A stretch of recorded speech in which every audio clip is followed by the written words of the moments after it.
días. Ánimo. Bueno, vamos a informar como todos los martes sobre la situación de salud.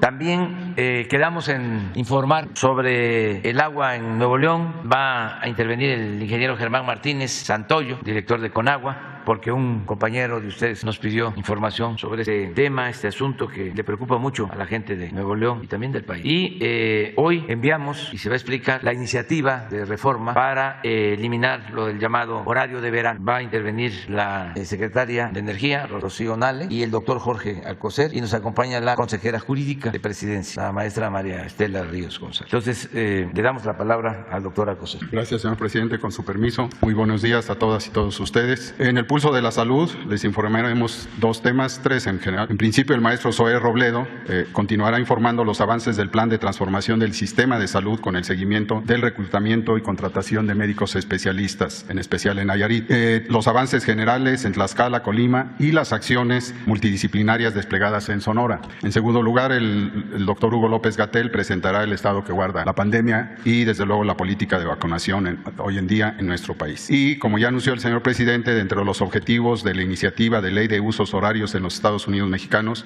se encuentra el eliminar el horario de verano en el territorio nacional, y en su momento les presentaré las repercusiones que tienen en la salud por el cambio de horario. Muchas gracias. Muchas gracias. Con su permiso, señor presidente, muy buenos días a todas y a todos. Vamos a dar a conocer los avances del plan de salud para el bienestar. El primer punto es sobre la Jornada Nacional de Reclutamiento y Contratación de Médicos Especialistas. Lo dimos a conocer aquí. A finales de mayo se busca cubrir 14,323 plazas. Ya habíamos informado que 4,494 médicos especialistas habían acudido y habían sido acreditados. El pasado viernes 1 de julio concluimos la primera ronda de contratación por institución de médicos especialistas. Los gobiernos de los estados que integró el INSABI ya contrataron a 1,188 médicos y médicas, el IMSS a 702, el ISSSTE 202, Pemex 31, el IMSS Bienestar 119 y los institutos nacionales a 11.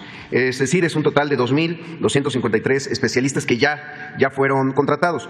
Si vemos la siguiente, de cualquier manera seguimos teniendo muchas necesidades. Estas son las especialidades troncales, que son las más grandes del país, y como pueden ver, seguimos necesitando médicos especialistas. Entonces, lo que se va a hacer en este momento con los 2,241 médicos que ya fueron acreditados, nos pueden pasar la siguiente, es que habrá dos rondas más, como ya se había anunciado. La segunda ronda ya está en marcha, concluye el 7 de julio. La tercera ronda inicia el próximo 13 de julio. Y una vez concluidas estas dos etapas más, la intención es lograr contratar al mayor número de médicos especialistas. El 18 de julio se abre de manera permanente nuevamente la convocatoria con las vacantes, pero con una nueva modalidad.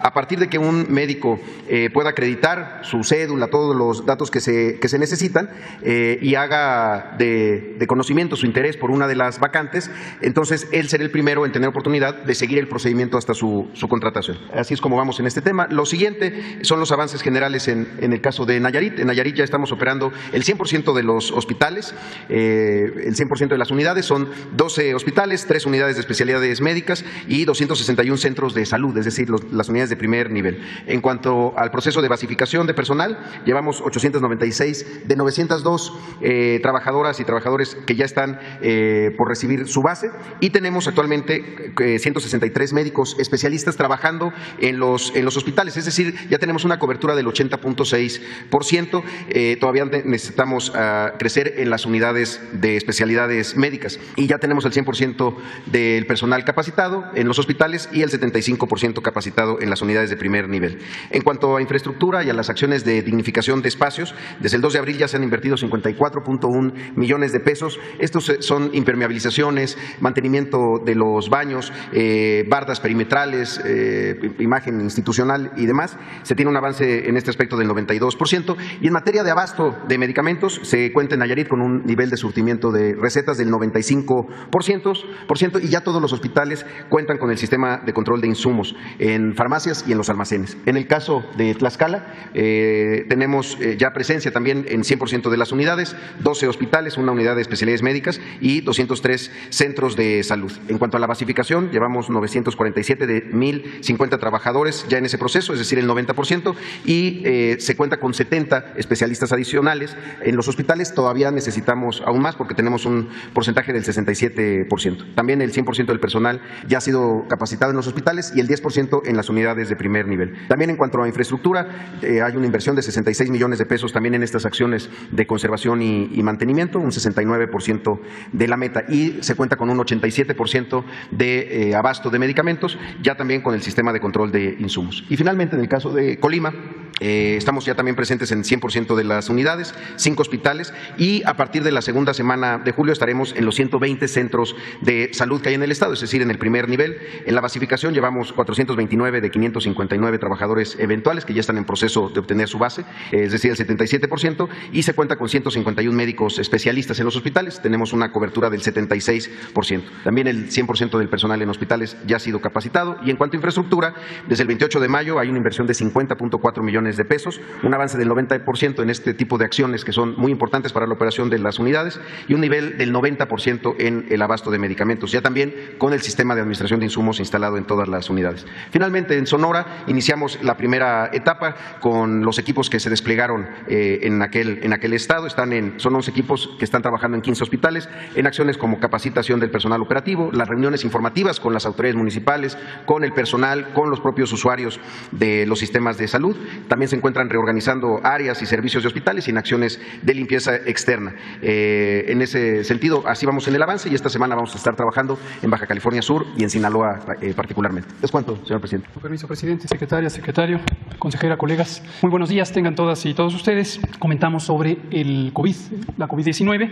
Como se ve en esta gráfica ya muy conocida, nuestra curva epidemiológica de agregación semanal, en los casos estimados, vemos que se permanece la tendencia a la alza. Esta ya es la 11ª semana consecutiva de este incremento. En el recuadro se aprecia las cifras de los casos estimados por semana, promedio diario durante cada una de las semanas más recientes. Y se conserva esta tendencia importante de que los casos aumentan más importantemente que las hospitalizaciones. Sin embargo, hay un incremento en la ocupación hospitalaria. Tenemos el promedio nacional en 10% de las unidades COVID para personas que no están críticamente enfermas, y afortunadamente las unidades de terapia intensiva o sus análogos se encuentran ocupadas al 3% con personas que tienen COVID. Las defunciones han incrementado ligeramente. Tenemos ahora un promedio diario semanal de 12 defunciones, que es un incremento que empezó a ocurrir en la semana 24, pero también se mantienen considerablemente en menor cantidad comparado con cualquiera de los periodos previos de la epidemia, como se puede ver con claridad en la gráfica que está presente. Ahora, un aspecto importante que queremos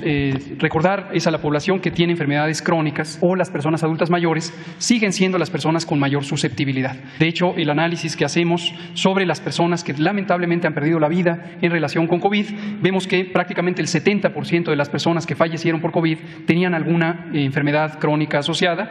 Cerca del 70% también eran personas adultas mayores, y 66% eran personas que no se vacunaron. Entonces volvemos a ver lo que se identificó durante la cuarta ola. Es una epidemia donde el daño grave sigue siendo mayormente en personas no vacunadas. Reiteramos la importancia de vacunarse. Las unidades han permanecido activas. No importa que estemos ya ahora en el periodo de mayor intensidad para niñas y niños de 5 a 11 años de edad, las personas que no se hayan vacunado de cualquier edad siguen teniendo una vacuna disponible. Por favor, hagan uso de ella para que queden protegidas. En particular, si se es una persona adulta mayor de 60 años o es una persona que tiene alguna enfermedad crónica. Muchas veces hemos dicho cuáles son las de mayor importancia: obesidad, sobrepeso, diabetes, desde luego múltiples cánceres, la hipertensión arterial, la enfermedad cardiovascular, la enfermedad pulmonar crónica. Pero en general, vacúnense. Y las mujeres embarazadas, por favor, vacúnense. El embarazo también condiciona un mayor riesgo de mortalidad por COVID-19. Respecto a la vacunación, seguimos avanzando. Como ya decimos, hemos ajustado el dato del porcentaje de cobertura completa porque hemos incorporado a la población de 5 años en adelante. Ese es el recuadro verde en la siguiente imagen, por favor. En el extremo izquierdo de la diapositiva, 77%, recordarán que decía 87%, esto es porque hemos agregado ya la suma de población por vacunarse de 5 años, desde los 5 años. Sin embargo, las cifras de las etapas ya completas se muestran ahí, no han cambiado: 91% para las personas de 60 y más, 60% para personas de 12 a 17, perdón, la primera es de 18 en adelante, 60% de 12 a 17, y el grupo más reciente, actualmente muy activo, 8% de cobertura en personas de 5 a 11 años de edad. Finalmente, el calendario de vacunación. Ya llevamos 2 semanas recibiendo la vacuna Pfizer específica para niñas, niños de 5 a 11 años de edad. Esta semana recibiremos un nuevo embarque de un poco más de 1 millón de dosis en 2 días consecutivos, próximo miércoles y próximo jueves. Gracias. Permiso, señor presidente. Muy buenos días a todas, a todos. Vamos a presentar el avance que se tiene en los apoyos que se están dando a la zona metropolitana de Monterrey durante esta crisis de falta de agua. Adelante, por favor. Como sabemos, la zona metropolitana está compuesta de 16 municipios, 8 metropolitanos y 8 conurbados. Adelante, por favor. En condiciones normales, el suministro a la zona metropolitana tendría que ser de 16.180 litros por segundo. De este volumen, el 30% corresponde a aguas subterráneas, o sea, 4.895 litros por segundo, y superficiales el 70%, o sea, 11.285 litros por segundo. De este total, a la industria se abastece del 10%. Total para uso público urbano serían 14.225 litros por segundo. Esto tendría que ser en condiciones normales. Adelante. Tenemos un déficit de 3.236 litros por segundo que están afectando principalmente a más de 1 millón de habitantes en la zona metropolitana. Si restamos este déficit de los 16.180 litros por segundo, actualmente se están abasteciendo 12.944 litros por segundo. O sea, el 80% del agua que debería de ser abastecida es la que se está distribuyendo. Adelante. En lo que se refiere a agua subterránea, que representa en este momento la principal fuente para abatir la crisis, se tiene que de 154.4 millones de metros cúbicos, o sea, 4.895 litros por segundo. En público urbano se tiene el 60%, en agrícolas el 4%, industriales 32% y servicios el 4%. Esto es con respecto a aguas subterráneas. Adelante, por favor. Llovió la semana pasada 17.4 milímetros. Esto nos ayudó a que en la presa La Boca se tuviera un almacenamiento del 9%, 3 millones de metros cúbicos. Se está abasteciendo ahorita del Cuchillo 43%, La Boca 9%, Cerro Prieto 1%. Adelante, por favor. La situación actual es del Cuchillo se extraen 5.247 litros por segundo, de Cerro Prieto 1.327 litros por segundo ha bajado. De La Boca, con la lluvia, se están atendiendo con 702 litros por segundo y de otras fuentes superficiales 200 litros por segundo, para dar un total de 7.536 litros por segundo. De La Boca y Cerro Prieto, el déficit es cercano a los 3.000 litros, de 1.3 a 1.5 millones de habitantes que se les da servicio irregular o falta de agua. Adelante, por favor. Los apoyos del gobierno federal al Estado de Nuevo León es con 26 pipas de agua potable. Al momento se han abastecido 16.9 millones que se han distribuido a las personas más necesitadas. Se apoyó con 2.183 millones de pesos para la construcción de la presa Libertad. Se han instalado equipos de bombeo flotantes y fijos en la presa Cerro Prieto para que el nivel bajo que tiene actualmente en la presa pueda llevar agua a la hora de toma y distribuirse a la zona metropolitana de Monterrey. En apoyos técnicos también se ha trabajado con Agua y Drenaje de Monterrey para operación del sistema de distribución de agua potable. Adelante, por favor. Esta es una vista de los equipos de bombeo que están en la presa Cerro Prieto. Está la plataforma de bombas flotantes y las bombas fijas del lado derecho. Adelante, por favor.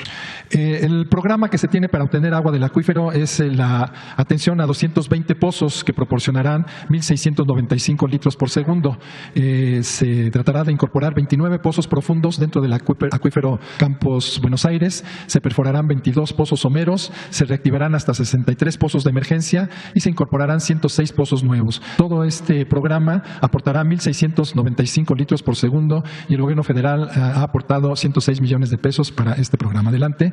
Los avances que tenemos en esta acción de pozos, en pozos profundos están en proceso de perforación. Los pozos someros tienen ya en operación 19, pozos de emergencia 16 pozos en operación y perforación de nuevos pozos 26 pozos.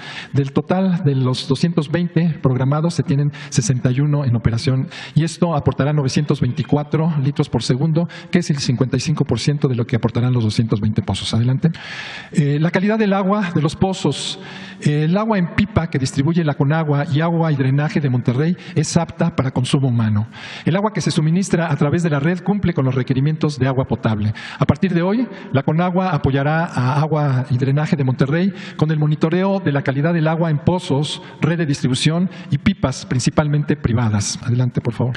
Se ha establecido un acuerdo con la zona citrícola cercana a la zona metropolitana para aportar hasta 1,000 litros por segundo. Ya se firmó un acuerdo con los agricultores. Se iniciaron los trabajos de interconexión del canal Chapotal con el acueducto Cerro Prieto. Esto ayudará a mejorar las condiciones de abastecimiento y beneficiará a cerca de 500,000 habitantes. Estos 1,000 litros por segundo pues representa la tercera parte de lo que tenemos de déficit. Los trabajos se concluirán a finales de este mes, los trabajos de interconexión del canal Chapotal con el acueducto Cerro Prieto. Adelante, por favor. Hay 63 empresas, industrias con los mayores volúmenes concesionados. Todas estas empresas producen o obtienen del acuífero 1,600 litros por segundo, que corresponde al 32% del total del agua subterránea. Adelante, por favor. Adelante. Son 63 empresas. De estas 63 empresas, 38 ya han tenido acuerdo con la Comisión Nacional del Agua y con el Estado de Nuevo León y aportarán 38 empresas 298 litros por segundo. Actualmente se han conectado a la red 38 empresas que aportarán y están aportando 200 litros por segundo. Esto es una conexión directa a la red y se tiene la precaución de inyectar cloro para evitar cualquier presencia de material orgánico. Se estima llegar con estas empresas hasta 500 litros por segundo. Adelante. El Gobierno de México reitera su llamado para que más industriales o de cualquier otro tipo de uso de agua se sumen a la transferencia temporal de agua para fortalecer el suministro a la red de agua potable de la zona metropolitana de Monterrey. Muchas gracias, señor presidente. Con su permiso, señor presidente. Buenos días, secretario, compañeros. Va a presentar el presidente una iniciativa de ley y el objetivo de esta ley es eliminar el horario de verano en el territorio nacional y establecer en forma excepcional un horario estacional en los municipios de la frontera norte. ¿Por qué eliminar el horario de verano? Hay varios puntos. Primero, hay un rechazo popular, hay una inconformidad permanente en la sociedad desde 1996, cuando se instaló este horario. Hay más de 40 iniciativas de ley presentadas desde el 2001 en contra del horario de verano por diferentes fracciones parlamentarias. El ahorro de energía es muy bajo respecto al consumo total y no hay impacto en el gasto familiar. Va a explicar el doctor Alcocer los efectos a la salud y, de acuerdo a la evidencia científica, no hay cambios importantes en la luz solar en los países cercanos a los trópicos. Por lo tanto, pues no hay una justificación. Sobre el rechazo popular, la Secretaría de Gobernación hizo una medición, una encuesta, y hay un 71% de rechazo al horario de verano y solamente cuenta con un 29% de aceptación. Esta encuesta se realizó en este año, en el mes pasado. Sobre las iniciativas legislativas, aquí están, estas son 34. Desde el 2001 hasta el 2022 se han presentado por parte del PRI 9 iniciativas, por parte del PAN 2 iniciativas, del Partido Verde 2 iniciativas, del PRD 7 iniciativas, del PT 5 iniciativas, de Morena 1 iniciativa y conjuntas que han firmado varios grupos parlamentarios 3. En los congresos de los estados de Colima, Chihuahua y Quintana Roo hay 5 iniciativas que se han firmado y se han presentado para la eliminación del cambio de verano. Desde 1996, que se implementó, la Secretaría de Energía, con el Instituto Nacional de Electricidad y Energías Limpias, el FIDE y la CFE, se lleva a cabo una medición de cuánto ahorro de energía representa. En esta gráfica de barras verdes se ve cómo se empieza a medir hasta obtener un pico alto en el 2010 y en el 2013. De ahí, el ahorro de energía decae debido a la innovación tecnológica, sobre todo en la eficiencia energética de los enseres domésticos, refrigeradores, ventiladores, aires acondicionados y el cambio de luminarias,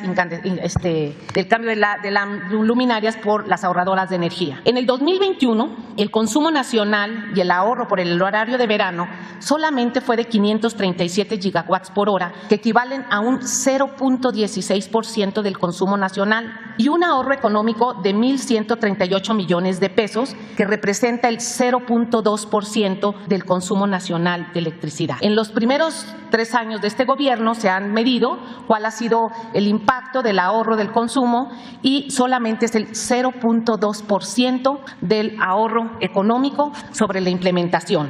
También se mide la reducción de emisiones de CO2. Del 2020-2019, las emisiones equivalen solamente a un ahorro de 0.06% de las emisiones totales de CO2 en el país, y en el 2019 fue 0.07% de las emisiones. Entonces, como ustedes ven, bueno, pues estos son los datos. Estas mediciones se hacen regularmente y no hay un impacto por el que no podamos eliminar el horario de verano.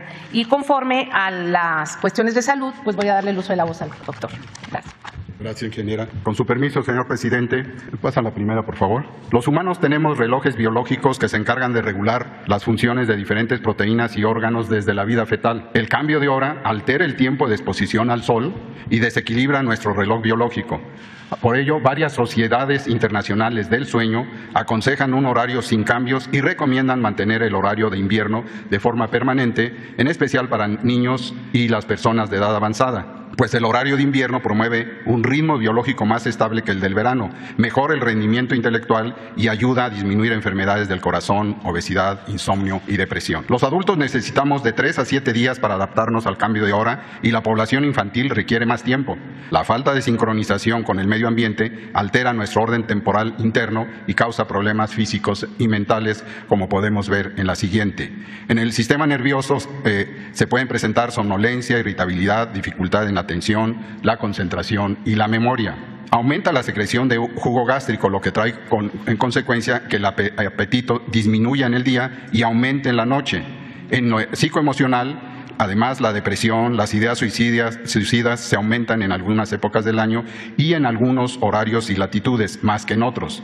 Hay mayor riesgo en quienes requieren de concentración para realizar funciones al iniciar el día, como son pilotos, los escolares, maestros, empleados y ciertos trabajadores. Incluyen, entre otras, fatiga, disminución en el rendimiento escolar y laboral, menor productividad en general y mayor uso de estimulantes. No hay que olvidar que el posible efecto puede ser mayor con los cambios de salud provocados por la pandemia debida al SARS-CoV-2. Y en la siguiente imagen, en cuanto al sueño de las y los adolescentes, este disminuye en promedio de 32 minutos por noche, principalmente durante las primeras 2 semanas después de iniciado el horario de verano. Hay disminución de la atención después del inicio del horario de verano, resultando en tiempos de reacción más largos y aumento en los lapsos de inatención escolar. El aumento de la somnolencia diurna se ha demostrado significativamente en comparación al momento a la semana previa, por ejemplo, en algún estudio, al inicio del horario de verano. Conclusiones.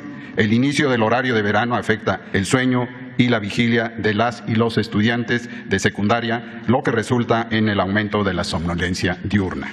Y en cuanto a la salud, en la siguiente, por favor, la salud del corazón en forma breve, existe asociación entre el horario de verano y el aumento de la ocurrencia de infarto al corazón, especialmente en la primera semana después de ser implementado.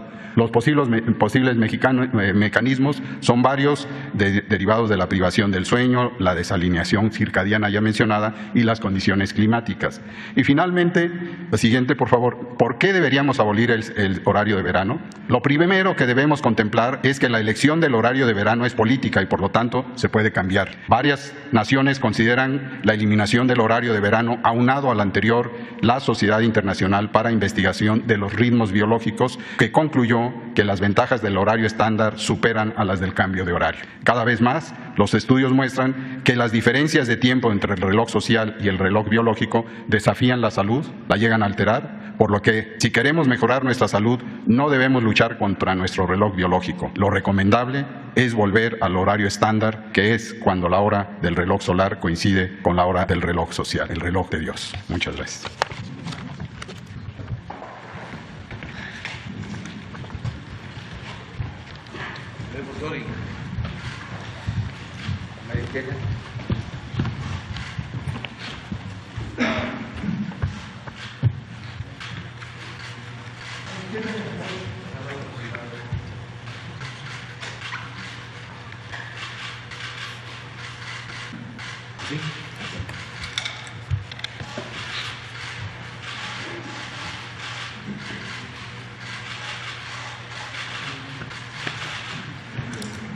Al Congreso.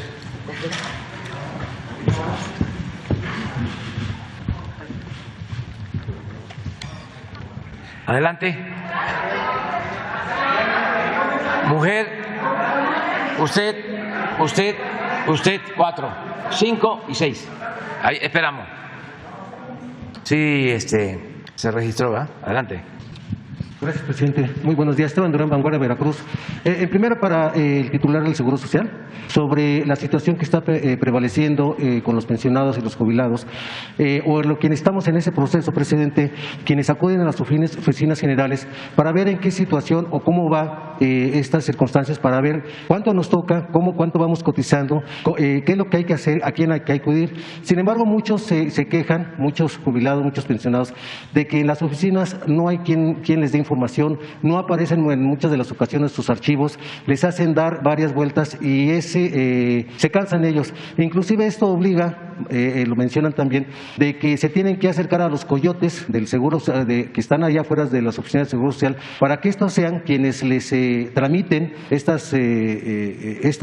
pues lo de su jubilación, lo que les toca, pues. Y es lo que piden al Seguro Social, al Gobierno Federal, para que agilicen este proceso y de esa manera ellos no tengan que estar pagando pues dinero o a los coyotes, para que cuando estos acuden con los trabajadores que están en las oficinas, pues entonces sí aparecen los archivos, sí aparece todo ese proceso y es cuando se inicia. Pero si no se acercan con los coyotes que están ahí nada más viendo, pues no hay nada. Eso es lo que están pidiendo al Seguro Social, presidente.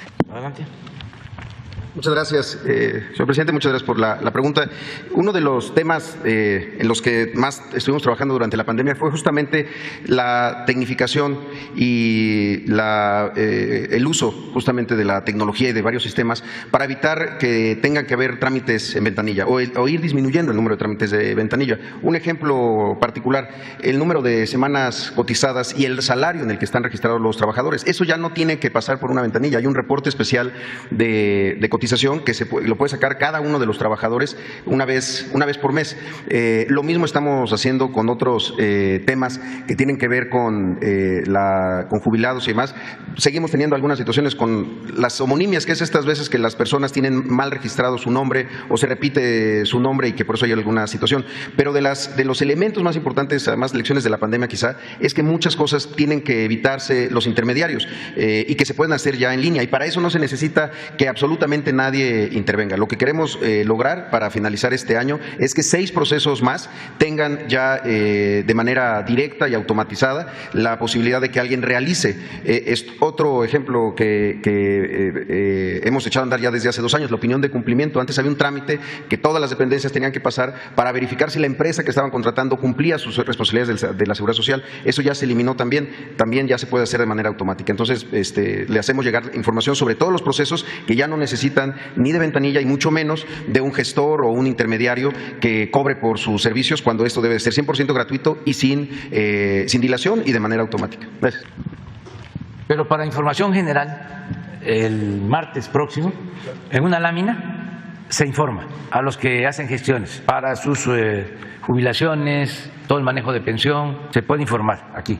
Gracias. En otro tema, usted ha manifestado que en su gobierno no va a haber ninguna obra inconclusa. Incluso el pasado 19 de febrero también anunció, junto con el director del INDEP y el líder de electricistas Rosendo Flores, un programa social para jubilar cerca de 9,000 ex electricistas, trabajadores de luz y fuerza del centro. Sin embargo, pues han pasado ya cerca de 5 meses, presidente, y no ha sucedido nada. ¿Qué está pasando con este programa? ¿Qué está pasando con esta situación de alternativa laboral? ¿Cuándo se va a hacer esta justicia a los trabajadores que demandan, ya sea de una vez solucionada esta situación? Y pues dicen, Felipe Calderón nos quitó la oportunidad de seguir trabajando para dar estas concesiones a Iberdrola, y es por eso que piden la ayuda del gobierno federal.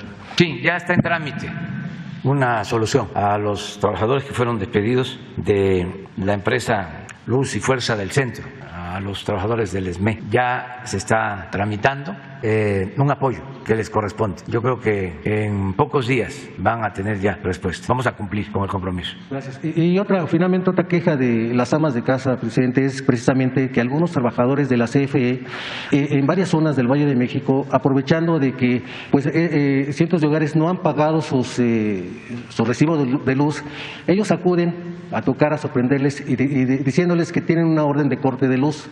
ante la necesidad de que no tienen por qué o ellos no quieren que se les corte la luz las familias, pues les piden dinero para que no les corten esa luz. Ellos dicen que es una orden de la CFE, ya a partir de que no se liquide el recibo que les llega, tienen que pagar, así les haya llegado un día antes y no lo hayan pagado. No sé si esto sea por parte de los trabajadores de la CFE que están actuando de manera pues incorrecta, porque no debe ser, o si efectivamente es una orden de la CFE de cortar inmediatamente el suministro eléctrico a todos esos hogares que no han pagado el suministro de luz. Es un asunto de convencimiento.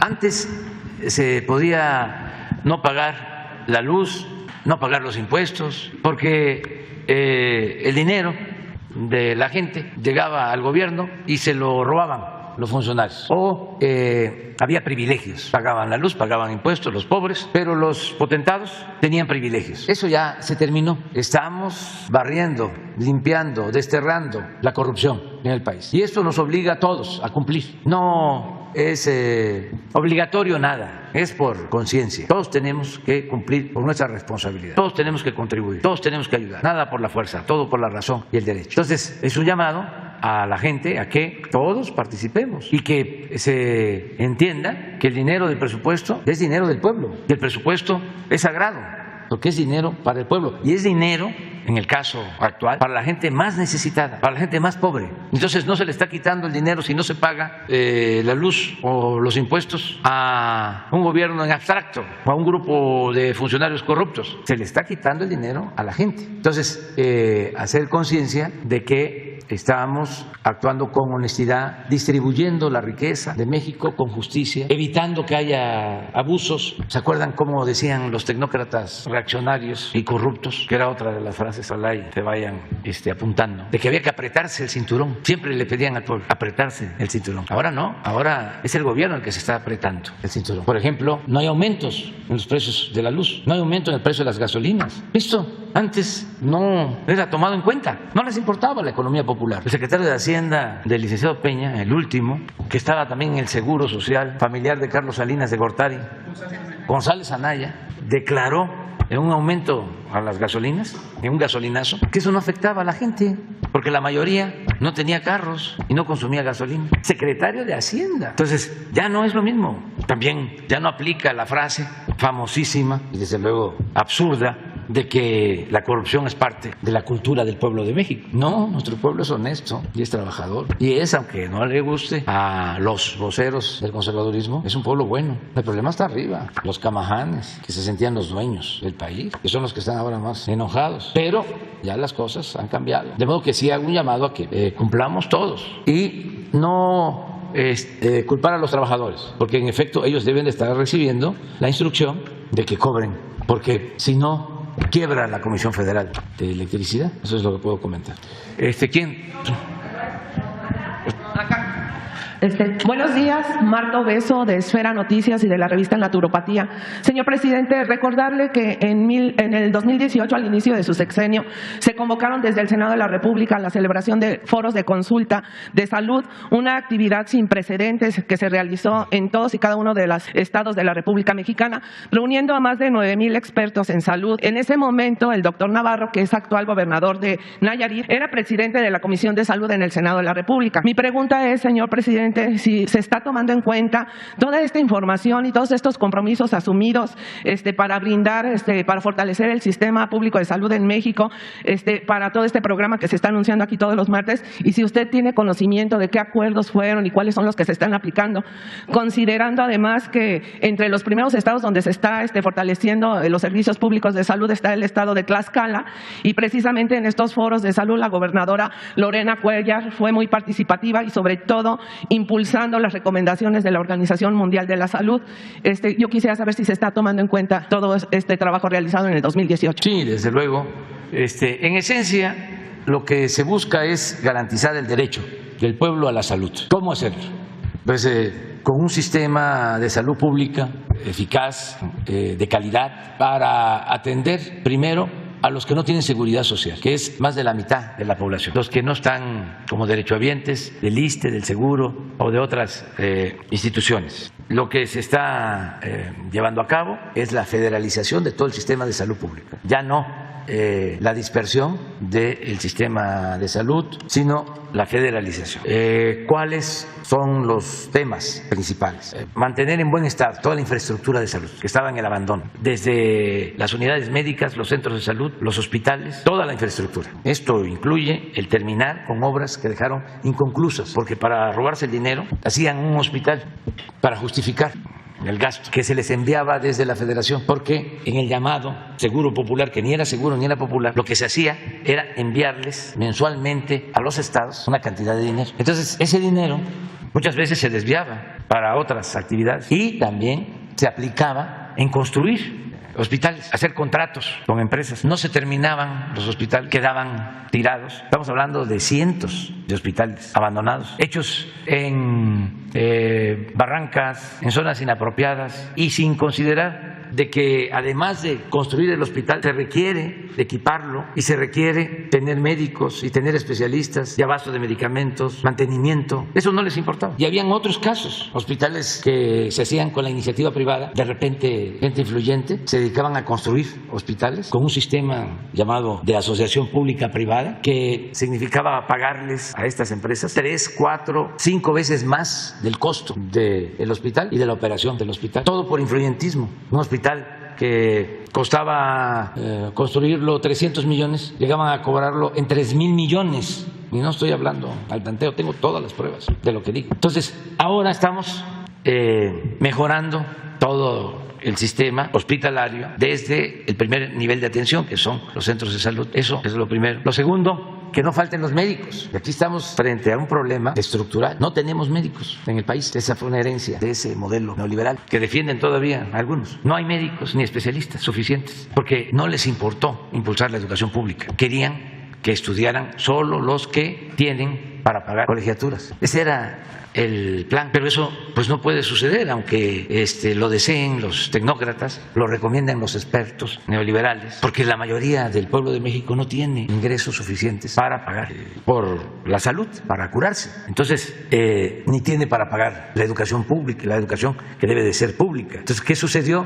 Pues que no hay médicos, esa es otra herencia, no hay especialistas. Entonces, estamos ahora haciendo una convocatoria para que todos los centros de salud y los hospitales tengan médicos y tengan especialistas, porque no había, engañaban. Los centros de salud no tenían médicos, o si tenían médicos era nada más de lunes a viernes. No había médicos los fines de semana, no se podía enfermar la gente el fin de semana. Especialistas no había. Aquí lo estamos viendo. Se hizo una convocatoria hace unos días. ¿Por qué no pones? Estamos hablando de una convocatoria que hace el Seguro Social, que tiene fama de garantizar más sueldos, más prestaciones que el ISSSTE o que la Secretaría de Salud. Pero ahí no hay otra, la que sigue. Este es el general. Miren, pediatría para atención de los niños, 182 se lograron contratar y hay 1,548 vacantes. Esto no lo sabía la gente porque la mafia del poder tenía el control de los medios de información y no se garantizaba el derecho a la información. Muchas cosas se desconocían, así dominaban, así se imponían. Bueno, entonces ahora estamos haciendo un esfuerzo para tener los médicos y tener todos los especialistas. Ya logramos, estamos estado por estado con Nayarit, por lo que mencionabas. Ya tenemos casi el 100%, porque ahí está el doctor Navarro y es el estado modelo. Así queremos, ya nos falta, pero queremos 100% en personal. Eso es lo otro. Hicimos el compromiso de basificar. Dejaron 80,000 trabajadores eventuales, algunos que trabajaron por contrato por muchos años. Entonces, el compromiso es basificarlos, tener médicos generales, médicos especialistas, mejorar la infraestructura,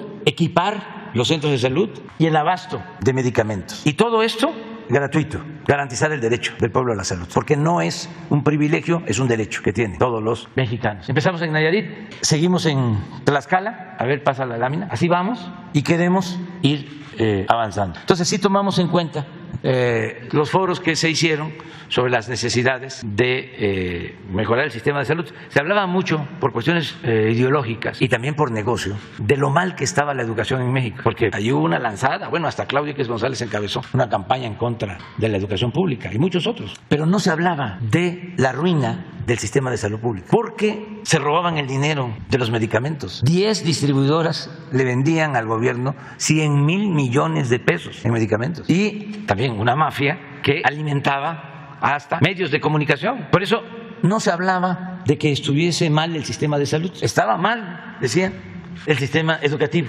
No se escuchaba nada de deficiencias en el sistema de salud. Y lo cierto es que está peor el sistema de salud que el sistema educativo. Nada más que la campaña en contra de los maestros y de las maestras con la llamada reforma educativa fue durísima, también en los medios. Entonces tenemos el reto, el desafío de levantar todo el sistema de salud pública y lo vamos a lograr. Así es, señor presidente, y precisamente este fin de semana el doctor Pedro Centeno Santaella, que entre paréntesis pienso que debería estar aquí todos los martes en el Pulso de la Salud, recordó que para estar de acuerdo con los lineamientos de la Organización Mundial de la Salud y establecer aquí en México un sistema único para que el Estado mexicano tenga la rectoría de manera homogénea y puede utilizar diversos métodos terapéuticos, ya que actualmente la atención en salud está enfocada solo a la alopatía, pero se tiene también otras disciplinas médicas que han probado su pertinencia, como la acupuntura, la herbolaria y la homeopatía. ¿Usted qué piensa, señor presidente, de que precisamente para fortalecer este sistema único de salud se tomen en cuenta estas disciplinas alternativas? Que estoy de acuerdo. Todo tipo de medicinas y de tratamientos y de medidas para la salud deben de aplicarse todas, hasta la medicina tradicional, y se aplica en unidades médicas, en hospitales, hay medicina tradicional y se tiene que seguir impulsando. Esto pues, es una tarea de la Secretaría de Salud. No sé si quieras aportar algo tú sobre esto, de cómo no hay un enfoque solo a la medicina y sobre todo porque en las vacantes no vemos oferta para este tipo de especialidades. Sí, el tema es importante y la respuesta de inmediato es que se integra y se debe integrar todo este camino para un bien único, que es mantener al ser humano desde su nacimiento o desde antes hasta el fin de su vida en condiciones de salud. Y este objetivo lo sumamos a muchas acciones que ya se mencionaron, todas ellas, y que desde luego no han tenido el desarrollo completo. Por ejemplo, la homeopatía tiene sus bases, desde luego, hay que conocerla, hay que formar o buscar que se formen estos también trabajadores de la salud en ese aspecto, pero todas las demás acciones que son del pueblo, de que nacen precisamente en nuestra cultura, son bienvenidas. Tan es así que hay, nada más como ejemplo, hay muchos medicamentos que su base real de química está en productos del campo, y muchos, por ejemplo, en la diabetes son utilizados con éxito, complementario a veces a lo que en la alopatía, en la medicina tradicional, en la más usada, desde luego juegan un papel colateral importante.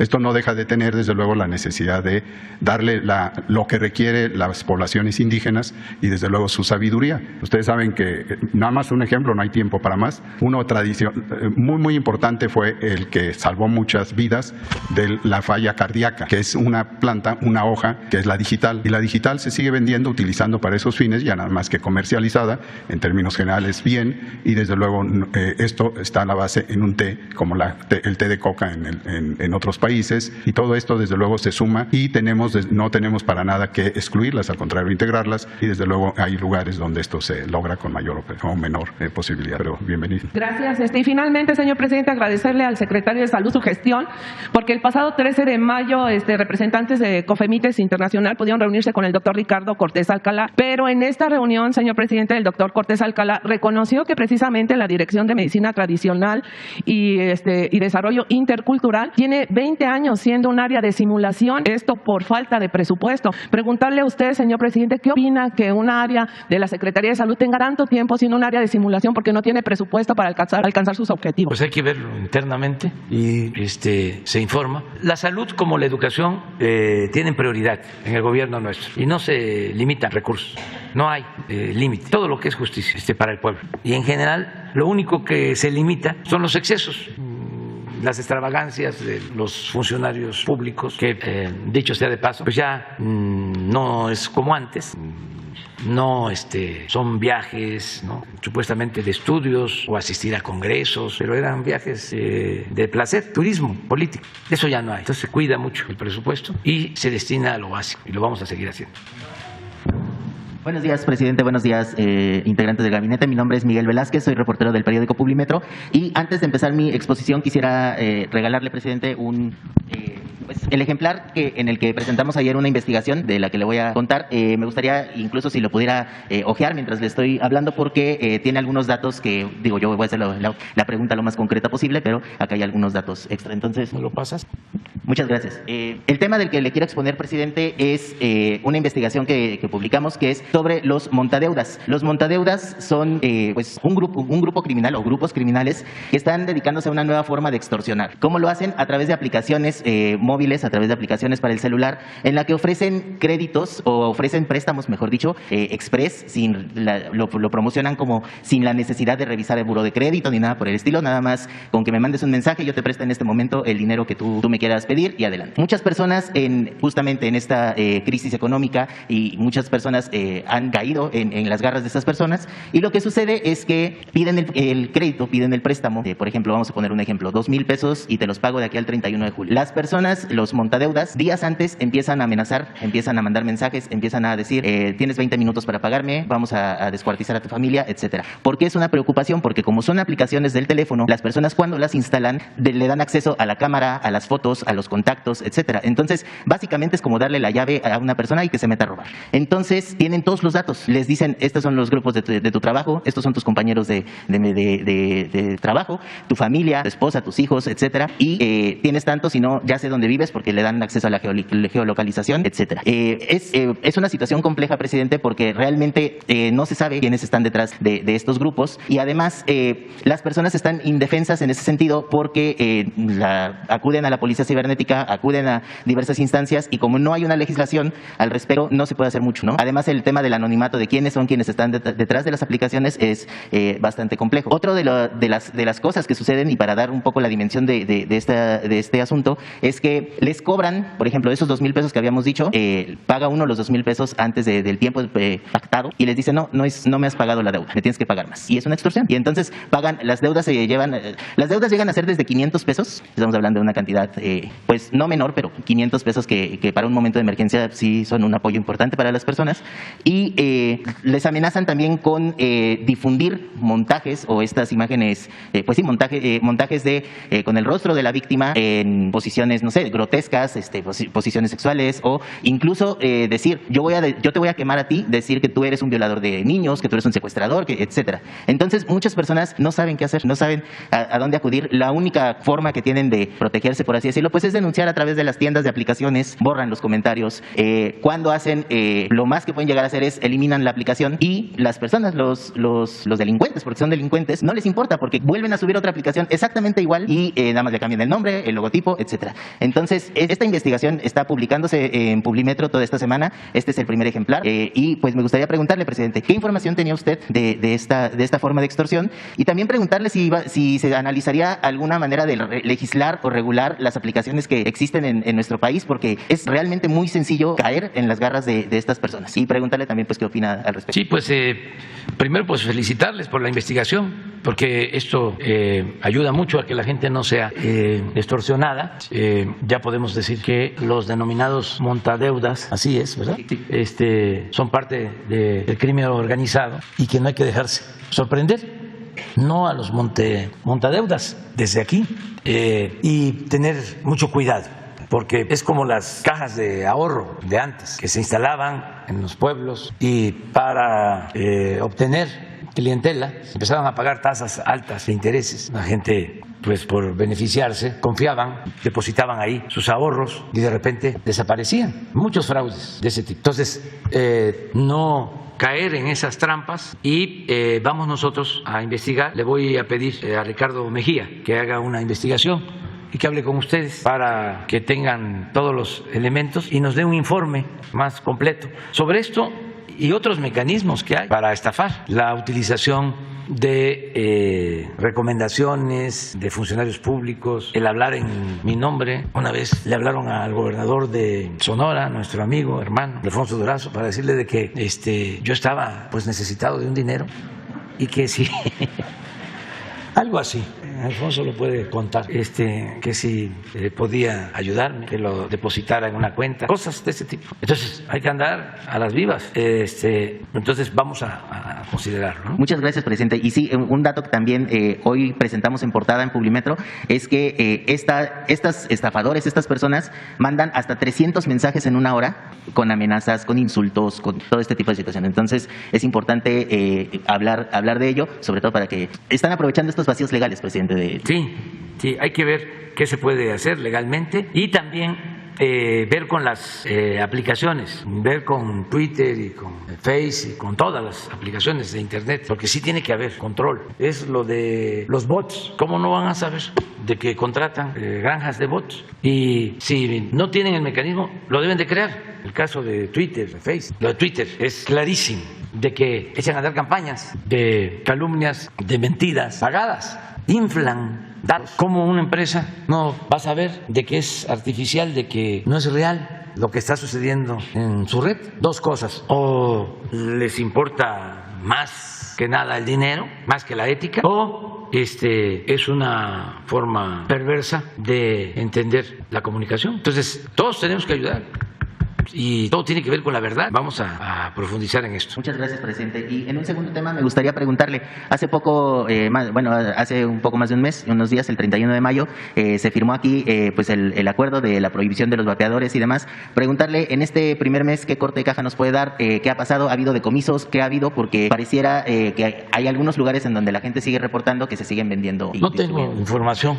No sé si tú podrías... vapeadores. Que si a partir de que se prohibió el comercio, ¿qué ha sucedido? ¿Qué saben?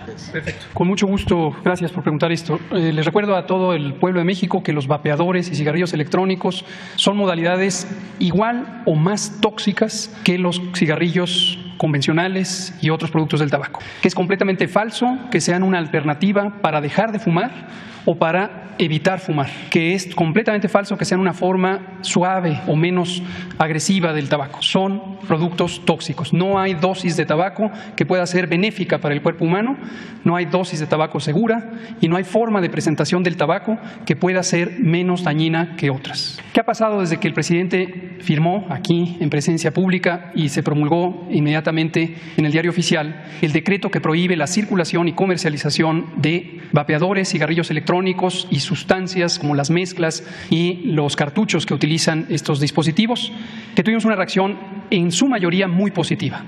Al día siguiente, literalmente, de que se emitió el decreto, que salió en la versión vespertina del Diario Oficial, ya teníamos la mayoría de las tiendas o boutiques de las marcas principales de vapeadores y cigarrillos electrónicos cerradas. Tuvieron muy claro que no podían cometer un acto ilegal y decidieron cerrar. Desafortunadamente, hay otros modos de comercialización menos predominantes en pequeñas tiendas que están vendiendo diversos productos de consumo a través de la inhalación y han seguido ofreciendo los productos. Esto lo podemos ver incluso en centros comerciales, donde hay unos pequeños kioscos que venden todo tipo de productos, juguetes, cubos, varios artefactos, y siguen vendiendo vapeadores. ¿Qué estamos haciendo?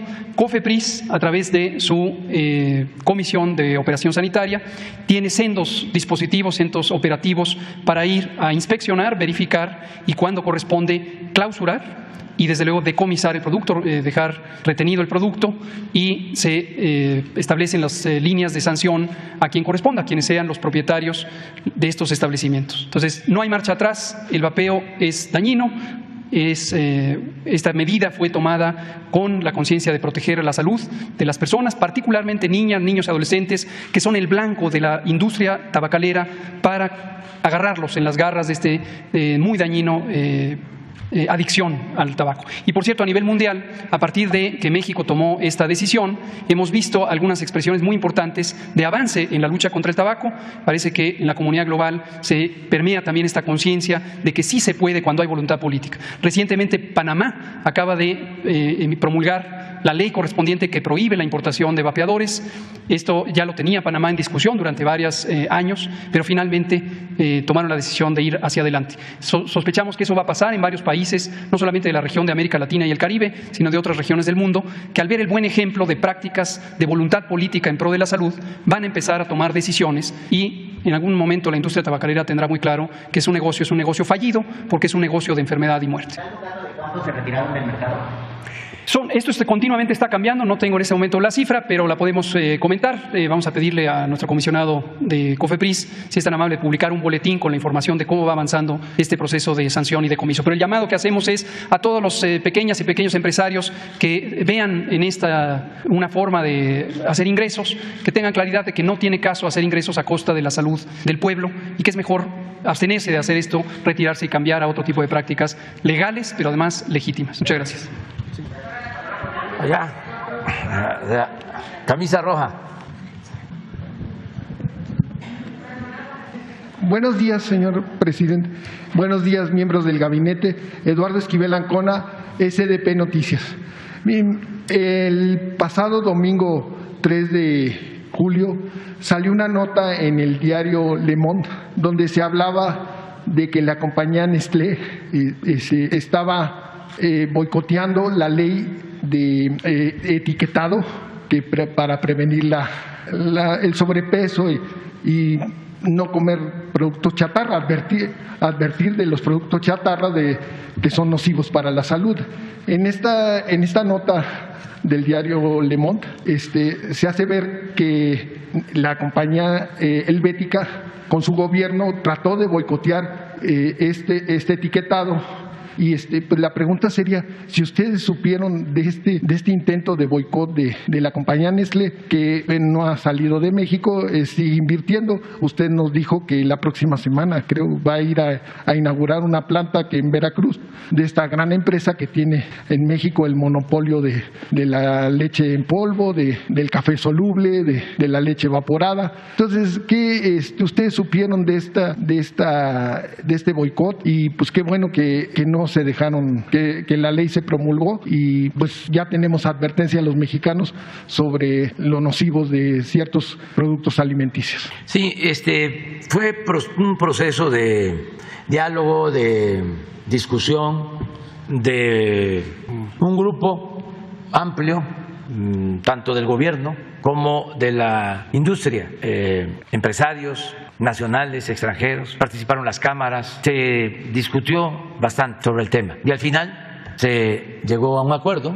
Desde luego no todos quedaron satisfechos, pero se aprobó lo del nuevo etiquetado y es vigente y ya está aplicándose. En el caso de Nestlé es probable que se hayan inconformado como otras empresas, pero no han dejado de trabajar en México, de invertir. En efecto, voy a ir a Veracruz a inaugurar una planta que construyeron cerca del puerto y se mantiene una relación de respeto y es pues lo que siempre sucede en las democracias, de que son posturas distintas, porque también son intereses diferentes. La empresa defiende, ¿no?, su producto y el comercio, y el gobierno tiene que defender a la empresa, pero también tiene que procurar que no se afecte a los consumidores, que no se afecte la salud. Por eso es buena la democracia y la separación de poder económico con poder político, porque antes el poder económico era el que dominaba. Los funcionarios que ni siquiera eran servidores públicos actuaban como empleados de las grandes empresas del poder económico, y el gobierno democrático tiene que representar a todos, a ricos y a pobres, y no ser un comité al servicio de una minoría. Siempre lo he explicado,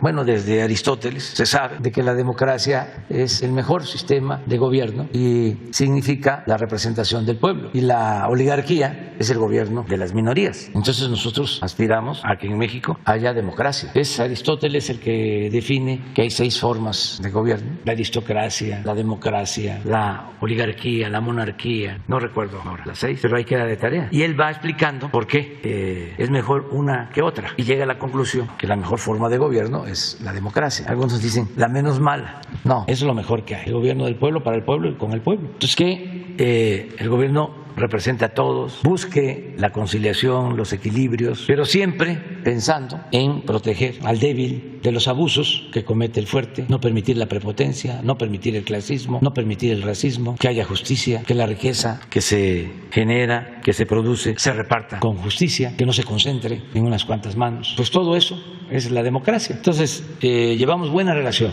con los empresarios de Nestlé. ¿Y con el gobierno suizo también? Sí, no tenemos dificultad, no tenemos problema con ningún gobierno. Son buenos buenas nuestras relaciones con todos los gobiernos del mundo y tenemos buena relación con el gobierno de Estados Unidos. Hoy creo que el New York Times, para variar, sí, se lanza contra Ken Salazar, el embajador pero no es el New York Times, es el Washington Post. New York Times. A ver, pónganlo. Sí, es mi amigo y es un hombre bueno, sensato, amigo del presidente Biden, un político muy responsable de Colorado, que viene de abajo, de origen mexicano, además simpático. Es muy amigo del presidente Biden y él es una gente buena y tenemos una extraordinaria relación. A él le conté una vez lo de la canción de los Tigres del Norte, porque Colorado fue de los estados que pertenecían a México. Texas, los apellidos de los tejanos, González, Garza, Gutiérrez, Benavides, Rodríguez, es México, ¿no? Y a él le conté lo del corrido de los Tigres del Norte, ese que dice, yo no crucé la frontera me cruzó. Y es muy buena persona y son muy buenas las relaciones, pero, lo voy a decir, los conservadores, reaccionarios, sí, quisieran tener un halcón de embajador.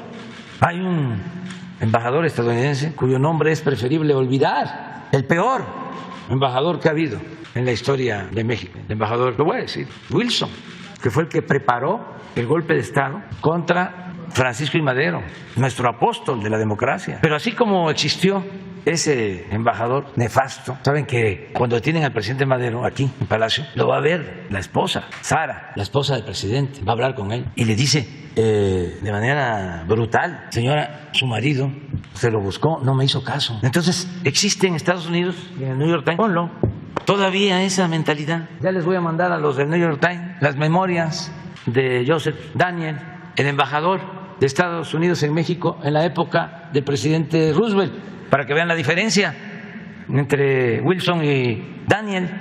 Un embajador, diría, el mejor que hemos tenido de los embajadores de Estados Unidos en México. Y el embajador Ken Salazar, pues es un hombre responsable, que defiende a su país. Estuvo conmigo casi una semana aquí recibiendo a 18 dueños de empresas estadounidenses, tratando caso por caso. Y es una gente de lo mejor. Pero los del New York Times están con la idea de que Estados Unidos debe someternos. Creen que somos colonia. No, México es un país independiente, libre, soberano. No, se subordina a ninguna potencia, a ninguna hegemonía, a ningún gobierno del mundo, sean nuestros vecinos de Estados Unidos o sean de China o de Rusia. Nosotros somos respetuosos de todos los países del mundo. Por eso nuestra política de no intervención y de autodeterminación de los pueblos. Entonces, nuestro apoyo, ¿okay? Pero para que vea también lo que se siente. No pasa nada absolutamente. O sea, antes un periodicazo así, era demoledor, tremendo. Ya no.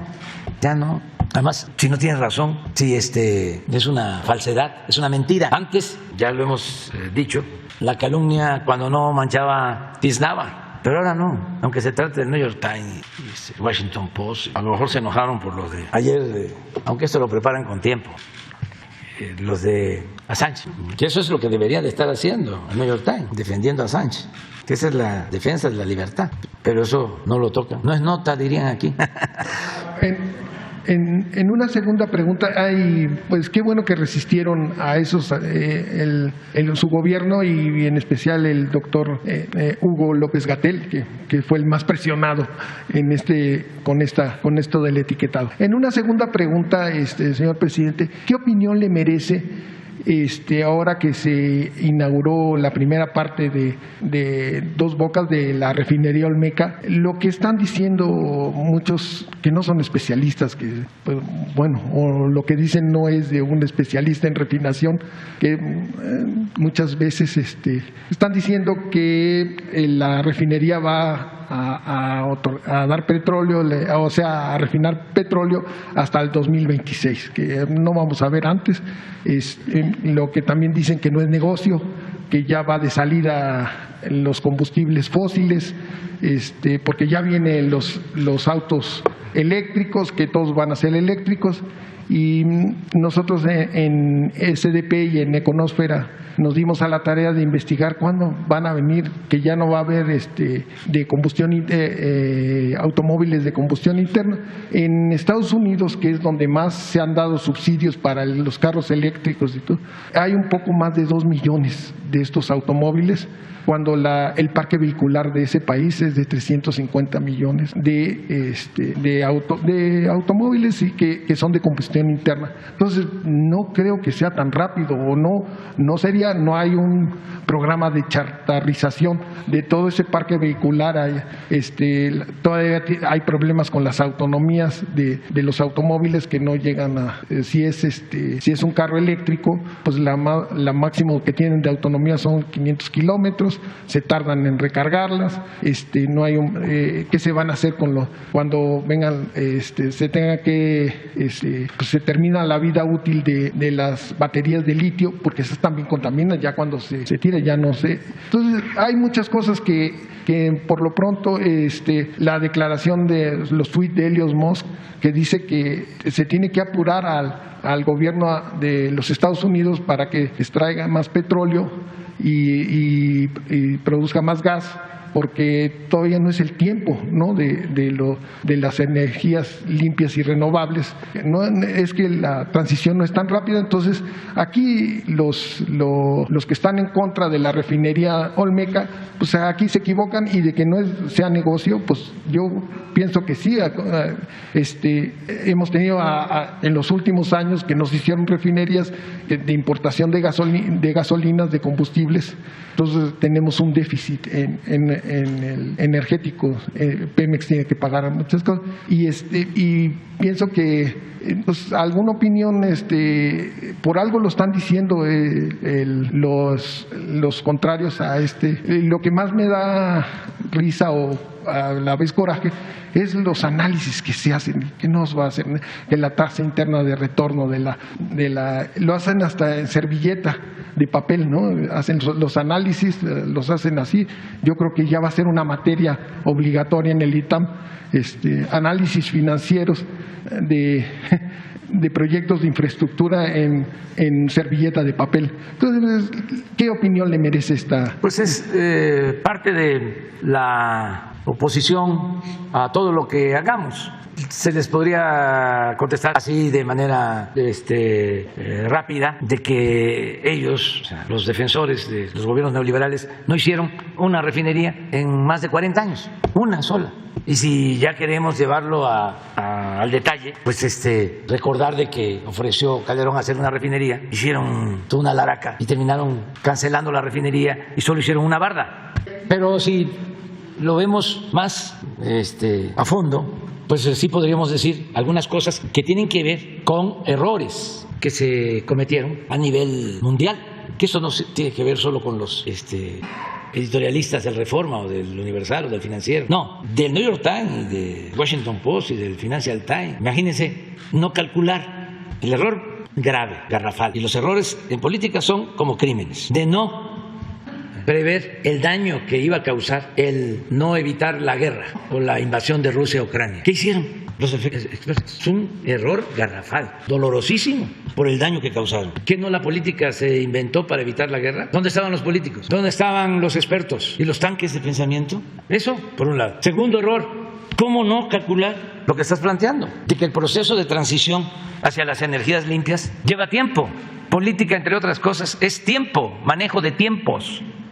¿Cómo recomiendan todos los expertos que había que dejar de pensar en el petróleo y ya no invertir en exploración, en extracción de petróleo, ni en refinación? Porque ya vendían los carros eléctricos. Esto me recuerda lo que hicieron cuando la llamada reforma energética, que engañaron a la gente diciendo: ya viene la dolariza, viene el dinero de inversión extranjera a raudales para incrementar al doble la producción de petróleo en México. Y no llegó nada. Pero todo esto tiene que ver con esos expertos. ¿Cómo no hacer proyecciones apegadas a la realidad? ¿Cómo quedan los especialistas en todo esto? ¿Qué hicimos nosotros? Pues dijimos: vamos a seguir necesitando el petróleo y vamos a seguir necesitando las gasolinas. Si nosotros no hubiésemos invertido en extracción de petróleo, primero en exploración para descubrir nuevos campos y luego en extracción estaríamos, no tienen la tendencia de producción de petróleo, para que vean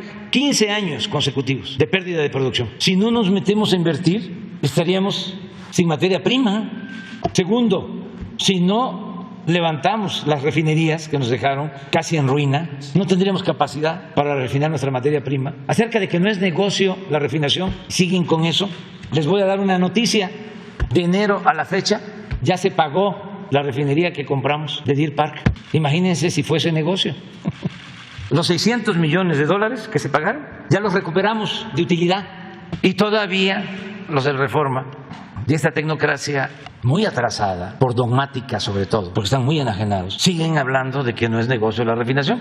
¿Saben a cuánto están trabajando de su capacidad las refinerías de Estados Unidos? Al 95% de su capacidad, porque tienen una crisis de falta de plantas de refinación. Yo aquí aconsejaría que actuaran con mucho cuidado por la seguridad de los trabajadores, porque están en el límite por esta situación que se está padeciendo. Sí, pero hay una así, de 14, 15 años, es una gráfica. Es esto, pero bueno, detuvimos la caída, ya estamos arriba. Y en el caso de la refinería, imagínense si no la iniciamos cuando entramos al gobierno. No lo hubiésemos podido hacer por tiempo. Entonces sí, es más, cuando entramos al gobierno se licitó y nos las entregaban si la hacíamos con una empresa particular, creo que hasta el 26, eso sí, en un caso. Sí, pero hay una, bueno, después la... Entonces, a tiempo, se actuó a tiempo. ¿Y cuándo va a estar? ¿Que vas a producir hasta el 2026? No. Hemos hecho el compromiso con Rocío. Toda planta de esta naturaleza tiene que integrarse y lleva tiempo para que empiece a producir en su totalidad. Así fue cuando se construyó la última refinería en México, a finales de los años 80, hace más de 40 años. Se inauguró la primera etapa, iniciaron las pruebas y empezó a operar 6 meses, un año después, a toda su capacidad. Aquí queremos ya para diciembre. ¿Así es o no? A ver, de una vez. Sí, el viernes se explicó en qué etapa estábamos. La etapa constructiva, la primera etapa constructiva, es que las 17 plantas de proceso se levantaron después de preparar el sitio y demás. Todos los equipos críticos, todos, estoy hablando de reactores, recipientes, compresores, todos que son equipos que no hay en México. Tuvimos que salir a comprar a diferentes partes del mundo y se hacen por especificación. No hay un almacén donde yo diga quiero o quiero no, todo es ingeniería. Y para esto pues dan tiempos de entrega de 15 meses, de 18 meses y nosotros salimos antes. Entonces toda la refinería ya está comprada, está en sitio y lo que viene ahora es la integración. Todas las plantas en una refinería tienen muchas tuberías y se integran una a otra. Y hay un rack principal que es como un puente, para la gente que me escucha, es como un puente. Y en ese puente van todas las tuberías que se integran para ir hacia la zona de almacenamiento donde ya se lleva el producto. En este caso, gasolina y diésel principalmente, que es para lo que está. Entonces, lo que sigue es la integración entre todas las plantas, el tendido de miles de kilómetros de tubería y cable, porque también va con la integración eléctrica. Es mucho trabajo, pero ya todo el equipo crítico, dinámico, mecánico, que es muchísimo, ya está aquí. Y lo que dice el presidente, hoy no podríamos hacer esto. Si él nos indicara hoy y nos dijera, tienen 3 años, sería muy difícil, porque hay un desabasto mundial de accesorios de acero por la guerra de Rusia y Ucrania. Son países que son siderúrgicos y que hay una afectación en el mercado mundial. El precio subió en una forma exponencial, pero nosotros salimos a comprar antes. Salimos en el 2019 a través de compras tempranas. Entonces, claro que el reconocimiento a los más de 35,000 trabajadores mexicanos que levantaron esa obra, todos son mexicanos. Los ingenieros de Pemex, del IMP, de las compañías, todos son mexicanos, pudimos hacerlo. Se me hace una mezquindad quienes nada más critican por alguna cuestión ideológica o de lo que sea ante un hecho real. La refinería es una realidad, la refinería ya está ahí y costó, pues realmente a precio de valor actual. La verdad es que hoy esa refinería nos salió en una ganga, así lo quisiéramos hacer hoy. Es una obra, se explicó el viernes cuánto cemento, cuánta varilla, toda la proveeduría nacional trae un contenido nacional de 72%. Entonces ahorita hicimos un programa para que todas las empresas que están instaladas en las 17 plantas empecemos con la integración. Ya empezamos con los tendidos de ductos, ya hay en algunas plantas los ductos de salida, las tuberías, ya empezamos con ello y la instrucción del presidente fue: el tiempo es muy importante y lo marca la seguridad, lo que acaba de decir. Se hacen pruebas y arranques de más de 90,000 equipos. Equipos son válvulas, bombas, reactores, compresores, todo. Se va haciendo el tendido y se va probando equipo por equipo. ¿Qué pasa si, por ejemplo, una bomba o una válvula no da el flujo y presiona una línea? La válvula se regresa, se checa, se revisa y se vuelve a hacer. Eso se llaman pruebas. Y eso lo hace un equipo especializado que pues nosotros en Pemex son nuestros refineros. En México nada más los refineros son Pemex, que ya estamos integrando para iniciar. Entonces sí, el compromiso con el presidente es tratar de que en diciembre podamos meter el primer barril, que la integración pueda quedar. Tenemos mucha confianza en que todos los equipos son nuevos, son de seguridad, se hicieron con base de ingeniería, con cálculos exactos, pues no tengamos los problemas. Pero lo marca la seguridad industrial y pues la velocidad del trabajo. Y ese es el compromiso, presidente. Ya terminamos, porque ¿saben qué cosa? Faltan dos cuestiones. Una, quiero expresar mi inconformidad por la forma en que se llevó a cabo un procedimiento judicial en Campeche. Hablo de la forma en que entraron a hacer una diligencia en la casa del presidente del PRI. Ustedes saben que el señor no es santo de mi devoción, pero no estoy de acuerdo con el procedimiento, porque es indigno, porque no se puede humillar, vulnerar la dignidad de las personas. Tengo dos cosas bien presentes. Cuando Televisa entró por gestiones ante el gobierno de Estados Unidos con cámaras a la casa de Saddam Hussein y un reportero famoso mostró de cómo vivía y se hizo todo un espectáculo. Y recientemente lo que le hicieron a Evo, que igual entraron a su domicilio y grabaron todo para degradarlo, además con pintas racistas. No estoy de acuerdo con eso. Se debió haber hecho el acto judicial sin la propaganda. Entonces eso que quede constancia. No estoy defendiendo al señor. Estoy diciendo que esos procedimientos no deben de prevalecer en un país democrático y respetuoso de las libertades. Y lo segundo que quiero decir es que celebro el comunicado de la Iglesia Católica y de los jesuitas, porque están hablando en su comunicado de ayudar para que entre todos construyamos la paz. Es otro tono. Sí, estoy de acuerdo. También, porque son seres humanos. Ese es otro asunto. Pero lo que ellos plantean de que se debe de tratar aún a estas personas como seres humanos y convocarlos a deponer su actitud. Esto es muy importante, porque es el perdón. No, eso ya es otro asunto. Yo no estoy diciendo de la negociación y nosotros no tenemos ninguna negociación.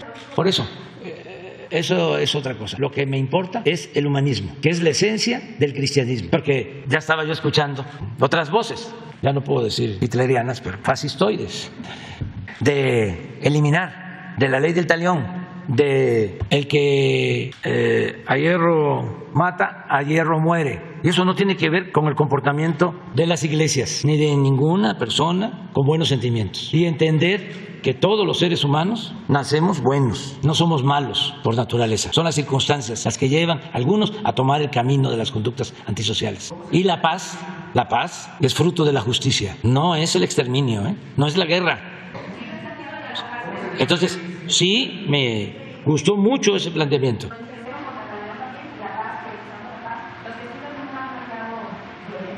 No, pero es que en el último comunicado o en las declaraciones hablaban, ¿sí?, en 2 ocasiones, de que no eran suficientes los abrazos. Yo también puedo decir, o sea, hasta me hizo recordar, claro que hacen falta muchas otras cosas, pero lo esencial es no querer enfrentar la violencia con la violencia, porque los fachos, eso es lo que proponen. Pero sí dijeron, sí, y qué bueno que ahora, ¿sí?, el mensaje tenga otro sentido. Lo celebro.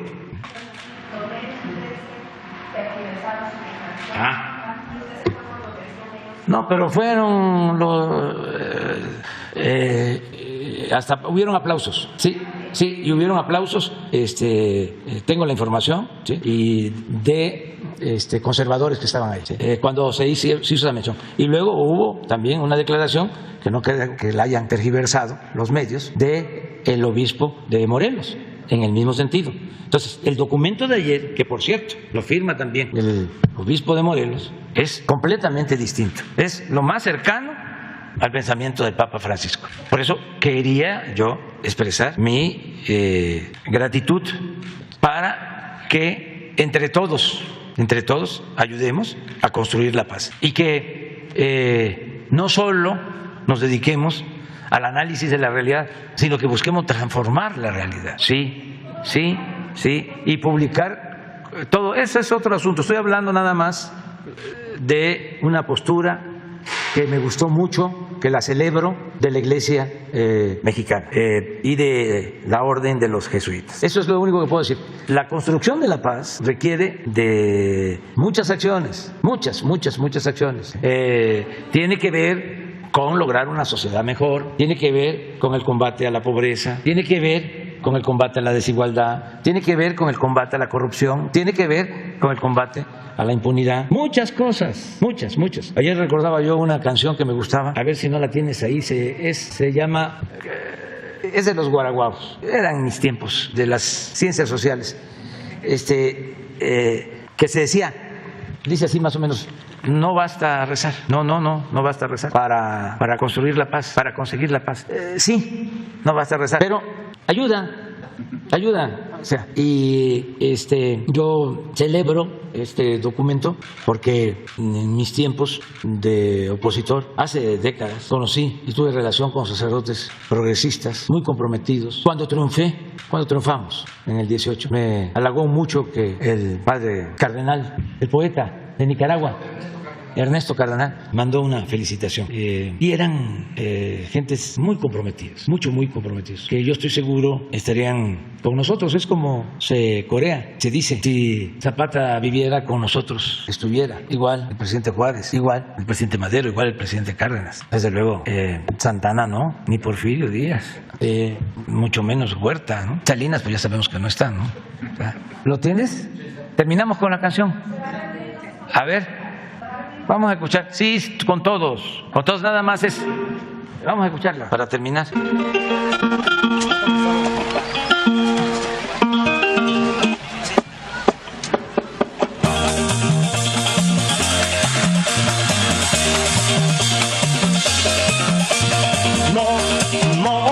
No basta rezar, hacen falta muchas cosas para conseguir la paz. No basta rezar, hacen falta muchas cosas para conseguir la paz. Y rezan de corazón, pero también reza el piloto cuando monta en el avión para ir a bombardear a los niños del Vietnam, para ir a bombardear a los niños del Vietnam. No basta rezar, hacen falta muchas cosas para conseguir la paz. No basta rezar, hacen falta muchas cosas para conseguir la paz. Cuando el pueblo se levante y que todo haga cambiar, ustedes dirán conmigo, no bastaba con rezar. Ustedes dirán conmigo, no bastaba con rezar. No basta rezar, hacen falta muchas cosas para conseguir. No basta rezar, hacen falta muchas cosas para conseguir la paz. En el mundo no habrá paz mientras haya explotación del hombre por el hombre y exista desigualdad. Del hombre por el hombre y exista desigualdad. No basta rezar, hacen falta muchas cosas para conseguir la paz. No basta rezar, hacen falta muchas cosas para conseguir la paz. Nada se puede lograr si no hay revolución. Reza el rico, reza el amo y te maltratan al peón. Reza el rico, reza el amo, maltratan al peón. No basta rezar, hacen falta muchas cosas para conseguir la paz. No basta rezar, no basta rezar. Orar también. Bueno, adiós. Nos vemos. La gira de fin de semana a Chiapas. Viernes, sábado y domingo. No, no va a haber mañanera el lunes aquí y terminando la mañanera salimos a Estados Unidos. ¿Mande? Todavía no tenemos definido el programa. Bueno.